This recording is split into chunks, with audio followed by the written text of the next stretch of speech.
Une question de société à présent, douloureuse et très souvent taboue. 2 millions de Français ont déjà été victimes d'inceste.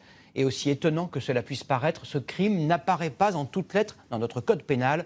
Un collectif féministe contre le viol lance actuellement une campagne pour sensibiliser les Français à cette question. Charlotte Casanova et Audrey Vuettaz ont rencontré 2 victimes d'inceste qui ont accepté de se confier. Regardez. L'inconcevable, Leslie l'a vécu dès l'âge de 6 ans.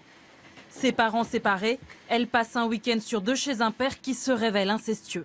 Il venait dans ma chambre où il me faisait venir dans la sienne. Il me touchait sur la poitrine, sur le sexe. Il me disait c'est normal, t'inquiète pas. Il m'expliquait les adultes ils font ça, je t'explique pour plus tard. À 15 ans, l'adolescente réalise que ce n'est pas normal. Elle décide de porter plainte. Dans un premier temps, son père nie. Il sera finalement condamné à 3 ans de prison, dont un ferme. Pendant longtemps, comme beaucoup d'enfants qui portent plainte, j'ai regretté d'avoir porté plainte parce que ça m'a fait perdre 50% de ma famille, ça m'a fait perdre des amis. Et on s'étonne qu'après, les enfants, ils parlent pas, quoi. Mais ils sont pas reconnus victimes. Comme Leslie, 2 millions de Français auraient subi un inceste. Ce terme n'est pas considéré comme un crime puisqu'il ne figure pas dans le code pénal. Une anomalie derrière laquelle les agresseurs se cachent. Un enfant, ça ne peut jamais consentir. L'inceste est toujours un crime. Le viol, c'est tout acte de pénétration sexuelle commis par menace, contrainte, violence, surprise ou inceste. Sage, obéissant. Pour alerter la société, le collectif féministe contre le viol lance une campagne. Il s'appuie sur ce clip. Elle fait la fierté de sa famille.